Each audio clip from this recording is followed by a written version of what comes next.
We have gotten kind of used to it, but the best team in the American League are the Baltimore Orioles. The AL East this year, one of the best and deepest divisions in the history of baseball, and it's the Orioles that are leading that division. How are they this good? Let's do a little digging in, and I'll try to explain it. It's not easy. In a year where the playoff teams have sputtered, Mets, Yankees, Padres, Guardians, Cardinals, the Baltimore Orioles have broken out. The Orioles really tore it down. They lost 115, 108, and 110 games. They became a nice little team last year. 83 wins, that's nice. But this year, oh, that's different. They're 27 games over 500, best record in the American League. Now, usually when a club breaks out, it's fairly obvious where it's coming from. Power hitting, deep rotation, maybe a unified philosophy of offense. Or if it's not obvious, it's usually the fielding. Fielding's always underrated. But let's take a look. And I'll have to say, I don't see it. Here's the hitting for the Orioles, right? Orioles hitting overall, that's weighted runs created plus 100 is league average. You see where they are? 102.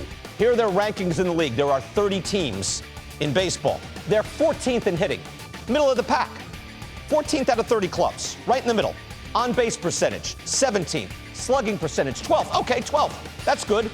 Get under the hood a little bit now. There's no secret to this engine.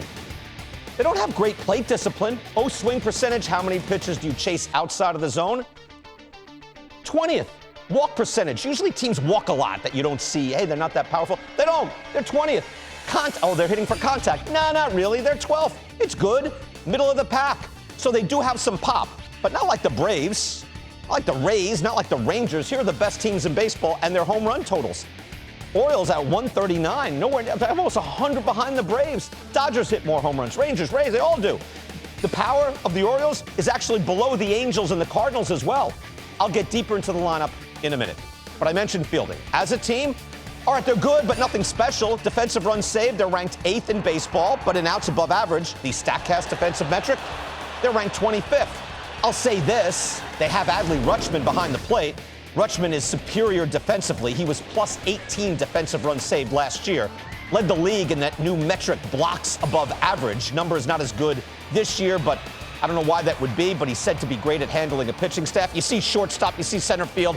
Jorge Mateo, Gunnar Henderson, outstanding defensively. Henderson is 6 defensive runs saved, limited innings at short. Cedric Mullins is a plus fielder, so up the middle, vital positions, they're excellent. But as a team overall, they're not the 1970 Orioles. Base running is good, but not great. They're 7th in the league in base running runs. That's good, but again, not great, just good. They don't run like the Reds or the Cubs. So let's finish off the offense by looking at the individual numbers. Here's the weighted runs created plus for their position players. And again, remember, league average is 100. If most of your team is league average or better, you're a good hitting club. And they've got 7 guys over 110. 7 of their top 10. That's excellent depth. But they're not the Braves. They have 1 guy slugging 500. That's Ryan O'Hearn, who's got a 130 weighted runs created plus. He's slugging over 500. That's it. Rutschman and Henderson, look, they're future stars. We know that. But they're hitting so far. It's not like Johnny Bench and Joe Morgan. Bench and Morgan went in the 140s, 160s. Everyone here is good. Not great, good. And maybe that's the secret to winning. We'll get back to that. To the pitching. On their roster right now, they have 1 starter above league average. That's Kyle Bradish. 1 guy. They just picked up Jack Flaherty, once seen as a future star. He's had an excellent debut, but he got blown up in his last start by the Padres. So it's a nice young rotation. But the starters are 17th in baseball in park-adjusted ERA. Bullpen, okay, another story. The Penn ERA is 8th in baseball in park-adjusted ERA, and that number doesn't even do them justice. Yennier Cano and Felix Bautista are straight killers in the 8th and 9th.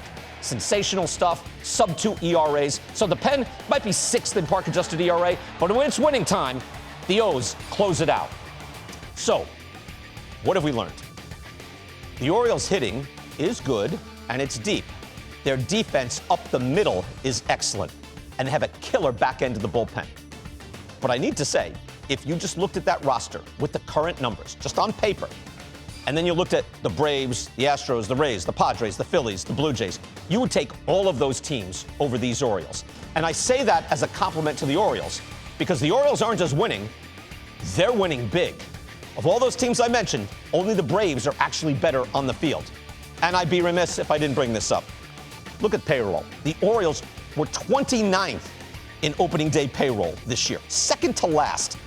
Only the A's spend less money. They had an opening day payroll of about $60 million. Opening day, the Mets spent $270 million more than that. $270 million more. The Yankees have had 4 times the payroll, and they're looking up at the standings at the Orioles.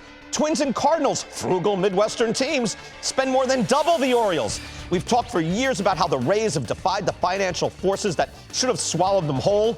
They have company. The Orioles, truly more than the sum of their parts, have arrived.